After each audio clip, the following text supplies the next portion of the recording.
लोगों की संख्याएं आपने देखी होगी, हजारों की संख्या में लोग पूरे भारतवर्ष से वहां पर आ रहे हैं। तो सरकार को लोगों को वहां आने के लिए कोई दिक्कत नहीं है, आए अपना अभिवादन करे, मत्था टेके, दर्शन ले और चले जाए, इसके लिए कोई अवरोध नहीं है। अवरोध इस तरीके से द्वारा है कि आप वहां पर कोई जागरण का, कोई प्रबोधन का कार्यक्रम नहीं कर सकते। तो महाराष्ट्र की ये ठाकरे सरकार के द्वारा इस अभिवादन कार्यक्रम पर एक तरह से पाबंदी लगाने की बात की गई।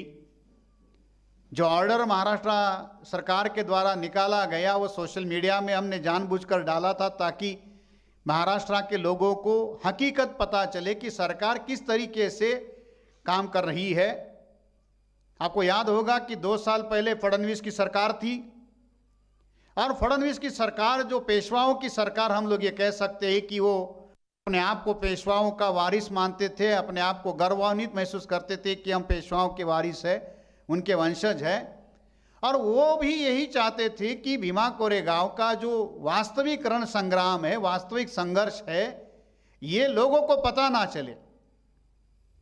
इसीलिए तो जब द्विशताब्दी महोत्सव था तब उन्होंने वहां पर बहुत बड़ा फसाद करवाया ताकि लोग भीमा कोरेगांव को उस घटना के बाद में फसाद के नाम से याद करें। आज भी अगर आप इंटरनेट पर डालोगे भीमा कोरेगांव तो आपको जो लिंक ओपन होंगे उसमें आपको राइट्स के नाम के लिंक जो है पहले नंबर पर आएंगे। भीमा कोरेगांव के राइट्स के नाम पर किन किन लोगों को अरेस्ट किया, एल्गार परिषद और बहुत सारे लोगों के लिंक आपको उसमें मिलेंगे। तो ये एक तरह से अपनी इतिहास, अपनी परंपरा बदलने का काम सरकारें और बहुत सारी एजेंसियां कर रही है। फडणवीस चूंकि ब्राह्मण थे और ब्राह्मण है, पेशवा है, वो इसलिए वो नहीं चाहते थे, समझने वाली बात है। मगर अपने आप को प्रबोधनकार ठाकरे का नवाता कहने वाले, पोता कहने वाले उद्धव ठाकरे से तो इस बात की उम्मीद नहीं की जा सकती। राष्ट्रवादी के नेता जो है अपने आप को पुरोगामी कहते हैं, प्रोग्रेसिव कहते हैं। यहां तक कि इंक्वायरी कमीशन के सामने पवार साहब ने बहुत गंभीरता से कुछ बयान कहे कि ये जो राइट्स हुए उसमें सरकार की हलगर्जी थी, सरकार की लापरवाही थी, इस वजह से राइट्स हुए।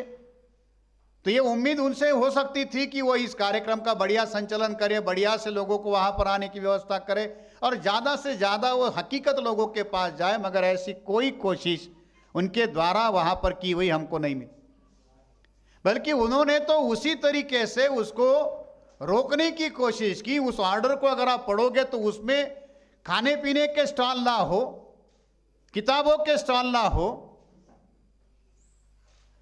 ना वहां पर आने वाले लोगों को खाने पीने की बेसिक सुविधाएं मिले, ना किताबें मिले, ना पेट की खुराक मिले, ना दिमाग की खुराक मिले, ना मान मिले, ना सम्मान मिले, ना स्वाभिमान मिले। यह व्यवस्था सरकार कर रही थी। उसके विरोध में संगठन के द्वारा, जब सरकार के द्वारा, प्रशासन के द्वारा अनुमति नहीं दी जा रही थी, तब उसके विरोध में जेल भरो आंदोलन की घोषणा की गई। मगर उन्होंने 29 तारीख की शाम को कार्यक्रमों पर पाबंदी लगाने वाली ऑर्डर निकाल दी। इसका मतलब साथियों ये है कि सरकार ये नहीं चाहती, चाहे सरकार महाविकास आघाड़ी की हो, कांग्रेस, राष्ट्रवादी और शिवसेना की हो या बीजेपी की हो, दोनों ही सरकारें ये नहीं चाहती कि समाज का प्रबोधन हो। सरकार एक तरफ भीमा कोरेगांव के स्मारक के लिए करोड़ों रुपए खर्चा कर रही है, 100 करोड़ की घोषणा हुई। वही वडू बुद्रुक के स्मारक के लिए भी सरकार ने घोषणा की कि उसको भी हम लोग पैसा देंगे। लोग सरकार से पिछले 3 सालों से भीमा कोरेगांव या वडू बुद्रुक के स्मारक के लिए पैसा नहीं मांग रहे। लोगों की मांग ये थी कि 2018 में वहां जो फसाद हुआ, उस फसाद में जो एक बोटे और भिड़े शामिल थे उनको पहले सजा दो, उनको कटघरे में खड़ा करो और उनके ऊपर उस फसाद के आरोप लगाकर उनको दोषी साबित करो। लोगों की पहली मांग ये है कि भाई वो जो फसाद एक बोटे और भिड़े ने करवाया, ये जो मेन कल्प्रिट है, इससे पहले भी उन्होंने ऐसे बहुत सारे फसाद करवाए हैं, उनको फांसी के तख्ते पर चढ़ा। तो सरकार जो मुख्य मांग समाज की है, उस राइट्स को करवाने वाले लोगों को सजा देने की, उसको कम करके लोगों को खुश करने के लिए झुंझुना देने की बात कर रहे कि हमने इतना करोड़ का बजट आपके स्मारक को दे दिया। लोगों ने तो ये नहीं कहा था। उसी समय से आज लगभग 2 साल पूरा हो गया, 3 साल पूरा हो गया कि अभी तक वो राइट्स करने वाले लोगों को पकड़ा नहीं गया। वो केस चल रहा है। और अभी आपने कुछ दिनों पहले पढ़ा होगा, हमारे एडवोकेट राहुल मखरे साहब इंक्वायरी कमीशन के पैनल पर है, वो वहां पर संगठन की और उस केस की बहुत बड़े तरीके से बात रख रहे। 6 महीने का उसको एक्सटेंशन दिया गया। तो सरकारें और सरकारों की नीयत में साथियों कोई बदलाव नहीं है।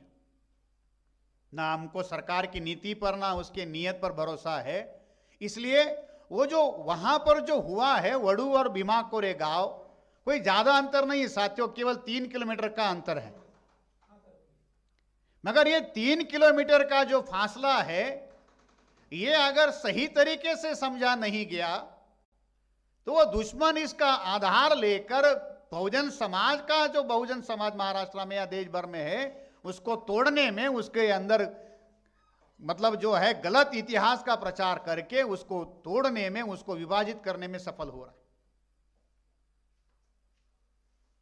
बड़ू की परंपरा और भीमा कोरेगांव की परंपरा कोई अलग नहीं है।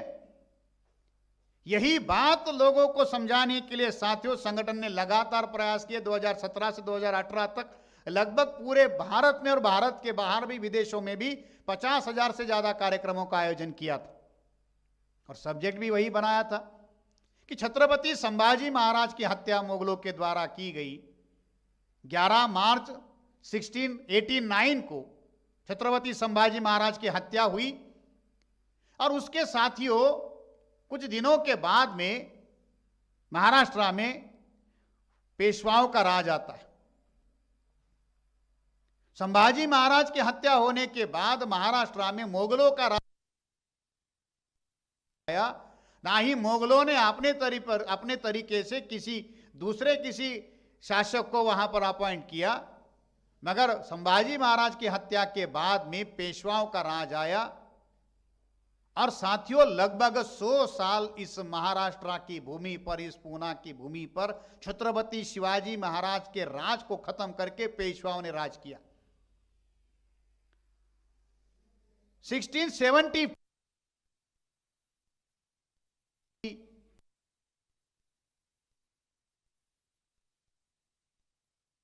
कह सकते हैं कि छत्रपति शिवाजी महाराज का शासन जो है अधिकृत तरीके से शुरू हुआ 74 से लेके 1719 तक। मतलब ये 26 साल और आगे वाले 19 साल अगर पकड़कर चले तो केवल 45 साल छत्रपति शिवाजी महाराज के वारिसों का राज रहा। राज बनाने के लिए 35 साल शिवाजी महाराज ने लगाए और 35 साल लगाने के बाद उनकी 3 पीढ़ियों का मिलकर राज जो हुआ वो 45 साल हुआ। और किसी भी तरीके से कोई योग्यता ना रखने वाले पेशवा, जो मामूली क्लर्क थे, उन्होंने संभाजी महाराज की हत्या करके छल कपट से पेशवाओं के वस्त्र अपने लिए राज किया। और उन नालायक पेशवाओं की पीढ़ियों ने 100 साल तक महाराष्ट्र पे राज किया, 1719 से लेके 1818 तक। अगर भीमा कोरेगांव का वो युद्ध नहीं होता तो ये राज और भी आगे चलता। तो वो जो भीमा कोरेगांव में जो हुआ, उसका संभाजी महाराज के साथ में क्या संबंध है, उस परंपरा का क्या मामला है, क्यों वो सिपाही अपनी जान कुर्बान करने के लिए तैयार हुए और उन्होंने पेशवाओं को खत्म करने के लिए इतनी बड़ी जंग लड़ी, वो सारी विरासत साथियों हमें जानने समझने की जरूरत है। क्योंकि इतिहास को अगर आप संदर्भों के साथ नहीं समझोगे तो इतिहास विरासत के तौर पर आपको काम करने के लिए नहीं मिलेगी। वर्तमान में आप इसका उपयोग नहीं कर पाओगे और भविष्य में या वर्तमान में इतिहास का विकृतीकरण करके आपको गुलाम बनाने का काम किया जा सकता है। पेशवाओं ने यही काम किया और लगातार वही साजिशें साथियों देश भर में चल रही है। इसीलिए साथियों ये सारा जो आज महाराष्ट्र का बहुजन समाज, जो कहने के लिए हम ये कहते हैं कि बहुजन समाज है, मगर वो शासक क्यों नहीं हो पाए, इस बात को जानने समझने के लिए पेशवाओं ने क्या साजिशें की, किस तरीके से उस इतिहास को मिटाने की कोशिश की, छत्रपति शिवाजी महाराज, संभाजी महाराज की हत्या तक कर दी। हत्या करने के बाद में भी उस विरासत को मिटा नहीं पाए। तो जो गोविंद गोपाल का मामला था, उससे आगे भी अगर हम लोग देखें तो भीमा कोरेगांव के इतिहास को, उस रणस्तंभ को, उस रण संग्राम को भी बदनाम करने की कोशिश करते रहे। और 204 साल हो गए, अभी भी वही गलतफहमियां, वही लोग समाज के अंदर फैलाने का काम कर रहे हैं। ये क्यों किया जा रहा है, किस लिए किया जा रहा है, इसके ऊपर हम लोगों को बहुत ज़्यादा चर्चा करने की, जानने समझने की ज़रूरत है। ये जो विषय साथियों आज यहाँ पर चर्चा के लिए लिया गया है, मैं ऐसे मानता हूँ कि महाराष्ट्र का सामाजिक और राजनीतिक जीवन, इस इतिहास का ये जो विषय जो है, अगर इस पर हम लोग सही तरीके से आकलन बना ले और बहुजन समाज अगर ये बात जानने समझने के लिए लायक हो जाए, तो वो अपने राज को बनाने का काम कर सकता है। 500 सिपाहियों ने 28,000 पेशवाओं को काटा। कागज पर भी हम इसका हिसाब निकालने में दिक्कतें हो सकती, मैदान जंग में क्या हुआ होगा, फिर भी ये हुआ। इतना बड़ा भीम पराक्रम वो कैसे कर पाए, उसके पीछे भी एक बहुत बड़ा कारण है। शत्रु संख्या में कितना भी विशाल क्यों ना हो, उसके पास कितने भी घातक हथियार क्यों ना हो, फिर भी उसको परास्त किया जा सकता है, भले ही अब संख्या में कम क्यों ना हो। मगर उसकी एक ही पूर्व शर्त है, वो दुश्मन खुले तौर पर आपके सामने होना चाहिए। अगर दुश्मन मैदान जंग में आपके सामने है, संख्या और साधनों में आपसे कई गुना आगे है, मगर आमने सामने है, आपके तलवार के नोक के सामने खड़ा है, आप शर्त लगाकर उसको परास्त कर सकते हो। मगर वही दुश्मन संख्या में कम है, आप विशाल हो, हाथी के मापिक हो, मगर आप जागरूक नहीं हो तो क्या होगा। दुश्मन क्या है, कहां है, कैसे आएगा पता नहीं, क्या कर लोगे। साथियों, सोए हुए हाथी से जगती हुई चींटी की शक्ति ज्यादा होती है। सोए हुए हाथी से जगती हुई चींटी की शक्ति ज्यादा होती है। हम तो कहते हैं ना कि हम लोग बहुत शक्तिशाली है, शक्ति है मगर उसका परिचय नहीं है, दुश्मन का परिचय नहीं है, फिर क्या होता है। कबीर जी का एक उदाहरण देकर साथियों मैं अपनी बात को खत्म करता हूं। इतिहास का और इसका क्या संबंध होता है, शक्ति का, दुश्मन का परिचय क्या होता है, ये कहकर मैं खत्म करता हूं। कबीर साहब ने एक बार अपने अनुयायियों को कहा कि रात में मैंने एक सपना देखा। अब कबीर ज्ञानी थे तो जरूर कोई ज्ञान की बात देखी होगी, तो भक्तों ने, उनके अनुयायियों ने पूछा कि महाराज क्या देखा आपने। तो कबीर साहब ने कहा कि रात में मैंने एक सपना देखा कि नदी नाव में डूब गई। कबीर साहब ने कहा कि रात में मैंने सपना देखा नदी नाव में डूब गई। कबीर बनारस के किनारे रहते थे, गंगा किनारे रहते थे, तो गंगा किनारे वाले लोगों को पता होगा कि गंगा कितनी विशाल है। और कबीर जी ने कहा कि मैंने ख्वाब देखा, एक सपना देखा कि नदी नाव में डूब गई। भक्तों के अंदर हलचल हो गई, अनुयायियों के अंदर हलचल हो गई, और कहा महाराज ऐसे कैसे हो सकता है, आपको पक्का याद है आपने यही देखा। बोले हाँ हमने तो यही देखा। फिर उन्होंने कहा नहीं महाराज कहीं तो कुछ गड़बड़ हो सकता है, ऐसा तो नहीं हो सकता, हमने ऐसा तो आज तक नहीं देखा। नाव नदी में बहुत बार डूबी है, हमने बहुत बार ये नजारा आंखों से देखा है, मगर आज तक हमने ये नहीं देखा कि नदी नाव में डूब गई। फिर कबीर महाराज कहते नहीं मैंने यही देखा। तो भक्तों ने खड़े होकर हाथ जोड़ जोड़ कहा कि महाराज अब हम चलते, आपके पास बताने लायक कुछ नहीं रहा, ऐसा हो ही नहीं सकता कि नदी नाव में डूब सकती है। तो फिर कबीर महाराज कहते अब गधो, अगर तुमको ये समझ में आता है कि नदी नाव में डूब नहीं सकती, तो ये 85% वाला जो विशाल महासागर जैसा बहुजन समाज है, ये 3% के चक्कर में कैसे डूब गया। महाराष्ट्र में तो सत्यनारायण करने के लिए जब ब्राह्मण आता है तो नाव भी लेकर नहीं आता, जिसको मराठी में फुलपात्र कहते हैं। एक छोटा सा लोटा होता है, लोटे के अंदर एक पली लेकर आता है और उसमें से थोड़ा बहुत पानी प्रसाद के रूप में, तीर्थ के रूप में डालता है। ये तो लोटे में डूब गए। महाराष्ट्र में एक कहावत है, आपने बहुत बार सुना होगा कि चुल्लू भर पानी में डूब जाओ। ये चुल्लू भर पानी है क्या? यही जो ब्राह्मण हमारे लोगों को डेली डुबा डुबा कर मारता है, और हमारे लोग उसमें गर्व और गौरव महसूस करते। भीमा कोरेगांव की रण संग्राम के साथियों यही एक विरासत के दुश्मन संख्या में कितना है वो मायने नहीं रखता, वो खुला है या छुपा है, ये आपको पता होना चाहिए। अगर ये आपके सामने खुला है, आप उसका परास कर सकते हो। ये जो यूरेशियन लोग हैं खुलकर हमारे समाज के अधिकारों का विरोध करने में लगे। और ऐसी स्थिति में साथियों, अगर आपको अपने अधिकारों की रक्षा करनी है तो आपको ये मामला जानने समझने की जरूरत है। इसलिए मैं आप लोगों को इस विषय के साथ जुड़ने के लिए कहूंगा कि जानिए, समझने की कोशिश कीजिए कि छत्रपति संभाजी महाराज की हत्या करने वाले लोग कौन थे। वो कौन थे जिन्होंने छत्रपति संभाजी महाराज की हत्या का सच लोगों के सामने आने नहीं दिया। वो कौन लोग थे जो गोविंद गोपाल की हत्या करने में कामयाब हो गए।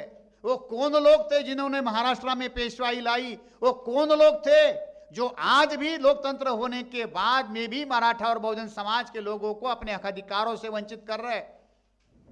वो कौन लोग हैं जो आज तक 2018 में द्विशताब्दी महोत्सव में जो फसाद हुआ उसके मास्टरमाइंड सबके सामने भिड़े एक बोटे, मगर आज तक उसको अरेस्ट नहीं किया गया। ये क्या है, कौन ये सारे कर रहे हैं, इसको जानने समझने की जरूरत है। ये अगर हम लोगों को पता चल जाए तो हम लोग अपने अधिकारों को दुश्मनों से लड़ झगड़ कर बचाने में कामयाब हो सकते हैं। इसके लिए साथियों आज का ये विषय चर्चा के लिए रखा है। हकीकत में ये सब्जेक्ट वहाँ उस वीरभूमि पर होना चाहिए था, मगर महाराष्ट्र शासन के इस की वजह से जो जागरण और प्रबोधन का काम होने नहीं देना चाहती, मैं उस सरकार का धिक्कार करता हूँ, उसकी इस नीति का निषेध करता हूँ। वो हमें वहाँ पर बोलने देना नहीं चाहते थे ताकि ये बात लोगों तक ना पहुँचे, तो संगठन ने निर्णय लिया कि ये बात महाराष्ट्र के 40,000 गाँव में जाए और वहाँ लोगों को घर घर में जाकर ये बातें समझाई जाए। बहुत कम तैयारी में साथियों ये कार्यक्रम आयोजित किया गया है। वर्चुअल वे से हम लोग इस कार्यक्रम कर रहे हैं ताकि ये बात हजारों की संख्या में, लाखों की संख्या में लोगों तक पहुंचे। जो भी साथी इसको वर्चुअल वे में देख रहे उन्हें ज़्यादा से ज़्यादा इस बात का प्रचार करने की ज़रूरत है और लोगों को सत्य का परिचय करवाने की ज़रूरत है। सत्य को प्रस्थापित करने के लिए साथियों शक्ति की ज़रूरत है और शक्ति प्रचार के माध्यम से निर्माण होगी और वो प्रचार ही जो है समाज में सत्य का करने के बाद हम लोग ये जो दुश्मनों की साजिशों का पर्दाफाश कर सकते हैं। आज के इस कार्यक्रम के माध्यम से साथियों मैं इतनी ही बात प्रस्तावना में कहना चाहूँगा। ये जो नया साल आज के दिन शुरू हो रहा है, आज के दिन ही ज्योतिराव फुले और सावित्रीबाई फुले ने पहली स्कूल खोली थी हमारे बहुजन समाज के लड़कियों के लिए। तो ये जो नया साल है, ये नया साल एक प्रेरणा का, एक विरासत का हम लोगों को मिले और हमारे अंदर वो जिद पैदा हो जाए कि हमारे पुरखे हमसे कम पढ़ा लिखे थे मगर फिर भी वो अपने दुश्मनों के साथ में लड़ झगड़ कर उनका मुकाबला कर उनको परास्त करने में कामयाब हुए। हम उनसे कई गुना लायक हैं, कई गुना टेक्नोलॉजी से लेस है, उसके बावजूद भी हम लोग सफल क्यों नहीं है। उसकी विरासत, उस बात को अगर सफलता में कन्वर्ट करना है तो वो जुनून, वो जिद हमारे अंदर पैदा हो और आने वाले साल में उसी जिद के साथ ये जो लड़ाई है उसको लड़ने का काम हम करेंगे।